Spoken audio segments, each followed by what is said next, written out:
सच की आवाज, कानून की नजर। आप देख रहे हैं पुलिस टुडे न्यूज। नमस्कार, मैं अंजना और आप देख रहे हैं पुलिस टुडे न्यूज। आइए रुक करते हैं आज की बड़ी खबर पर। मैनपुरी में शंकराचार्य से मिली सांसद डिंपल यादव।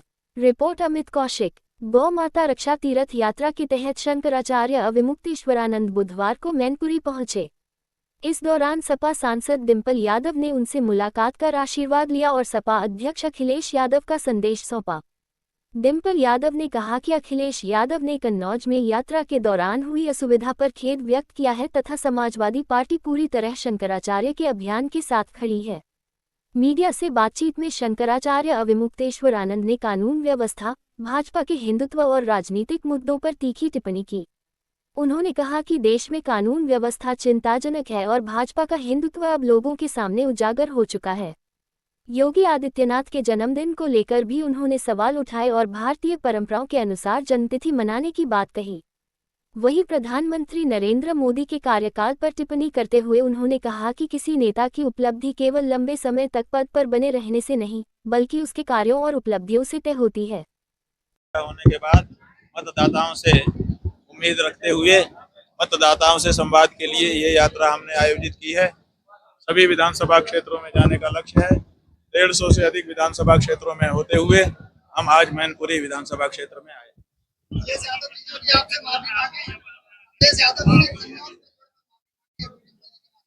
हाँ जी, अभी अखिलेश जी ने सवेरे एक व्यक्ति को हमारे पास मोहम्मदाबाद में भेजा था। जब हम वहाँ थे, उन्होंने कहा अखिलेश जी को बड़ी बहुत दुख हो रहा है कि उनके चुनाव क्षेत्र में आप आए और वहाँ पर आपका अपमान हुआ, आपको सड़क पर सोना पड़ा। उनको जानकारी नहीं थी इस बात की, नहीं तो वो व्यवस्था करते। हमने कहा हमें कोई इसमें बाधा नहीं है, हमने उनको कोई सूचना नहीं करी थी। अभी उनकी पत्नी डिंपल यादव जी आई थी, उन्होंने कहा कि हमारे पास भी उन्होंने संदेश भेजा है और आपसे कहा है कि इसके लिए हमको क्षमा करें। जब उन्होंने कोई गलती ही नहीं की तो उनको क्या क्षमा है। फिर भी संवेदनशीलता दिखाते हुए उन्होंने जो ये प्रयास किया, इससे हमको अच्छा लगा। हम उनको आशीर्वाद दें। आज योगी आदित्यनाथ जी का जन्मदिन है, आप क्या कहेंगे? आप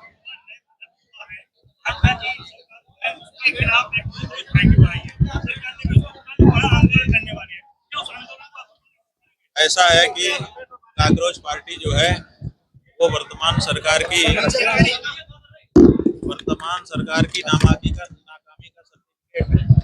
इनसे जो क्षुब्ध लड़के हैं उन लोगों ने वो पार्टी बना ली है। पार्टी का इलाज अभी तक हमने ठीक से नहीं पढ़ा है, उनकी क्या धारा होगी ये भी नहीं पता है, लेकिन उनका उत्साह स्वागत योग्य है।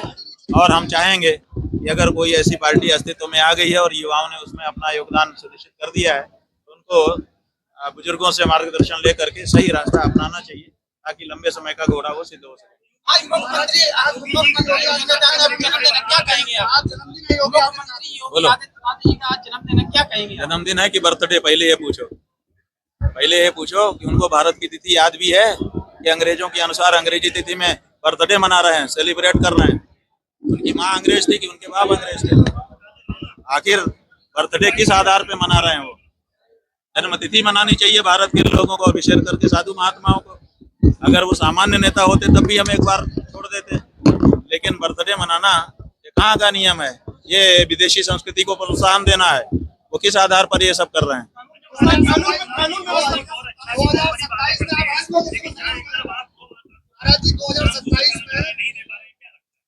ऐसा है कि अगर वो असली हिंदू होते तो जिस दिन गद्दी पे बैठते हैं ना, उसी दिन कुछ गाय के लिए अच्छा कर देते। 9 साल गद्दी पे बैठे रहने के बाद भी अगर गाय दर दर की ठोकर ही खा रही है और गौशालाओं में भी उसका पुरसा हाल नहीं है, खाने के लिए और पीने के लिए भी उसको ठीक से उपलब्धि नहीं हो पा रही है, तो ये उनकी सबसे बड़ी असफलता है और सबसे बड़ा शाप है गौ माता का।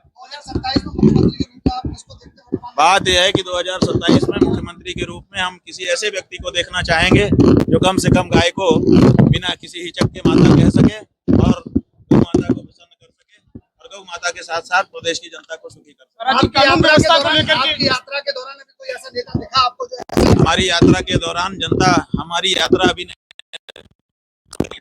हमारी यात्रा मतदाताओं से संपर्क करने की है और लाखों मतदाता अभी तक हम आंख में आंख डाल करके संवाद कर चुके। 150 विधानसभा क्षेत्रों में आप कह रहे हैं बिल्कुल यही होना चाहिए। कानून व्यवस्था को लेकर कानून व्यवस्था ये है कि एक हत्या हो जाती है और फिर उस हत्या के आक्रोश को दबाने के लिए दूसरी हत्या हो जाती है।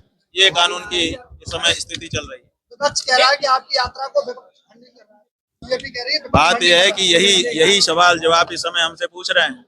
यही सवाल गोरखपुर में जब हम यात्रा शुरू करने वाले थे उसके एक दिन पहले एक महिला पत्रकार ने हमसे पूछा था। हमने उसी समय सारे पत्रकारों को ये प्रस्ताव दिया था कि आप सब लोग मिल करके या अलग अलग हमारे साथ एक एक आदमी अपने अपने संस्थान से कर दीजिए, जो पैसा हमारे पास जहाँ से आ रहा है वो वही रखें और वही खर्चा करें। आप लोगों ने किसी आदमी को नियुक्त नहीं किया, आप लोगों की मंशा ही है क्या कि आरोप लगाएं झूठा। अरे आपका शंकराचार्य इतना कमजोर नहीं है, 100 करोड़ हिंदुओं का शंकराचार्य, कि वो किसी पार्टी के फंड से यात्रा करे। आपका शंकराचार्य बहुत मजबूत है और देश की जनता उसके लिए पालक पावड़े बिछा करके खड़ी है। किसी पार्टी से फंड लेकर के कोई टुटपुजिया राजनेता नहीं है शंकराचार्य कि उसको किसी पार्टी से फंड लेकर के यात्रा करनी पड़े। आखिरी सवाल, प्रधानमंत्री जी का जिनको सबसे ज्यादा कार्यकाल हो रहा है पंडित जवाहरलाल नेहरू से किस तरीके से देखते हैं? बात यह है कि जवाहरलाल नेहरू से ज्यादा कार्यकाल हो जाना उपलब्धि नहीं है।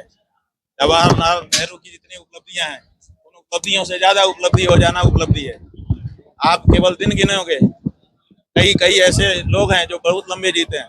सच बात यह है कि संसार में जो अच्छे लोग होते हैं वो तो कम ही दिन जीते हैं, बुरे लोग ही लंबे समय, कई लोग मनाते रहते हैं कि मरता भी क्यों नहीं है।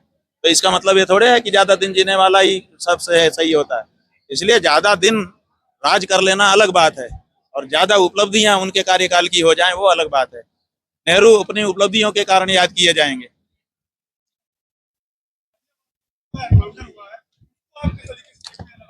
बात वही हमने कह दिया, अभी हमने उसके बारे में जवाब दे दिया, आपने सुना नहीं। हमने कहा कि कानून व्यवस्था के बारे में आप लोगों ने पूछा, हमने कहा उत्तर प्रदेश की कानून व्यवस्था ऐसी है, आएगा एक बच्चे को मारने चला जाएगा और फिर पुलिस आएगी, वो एक दूसरे को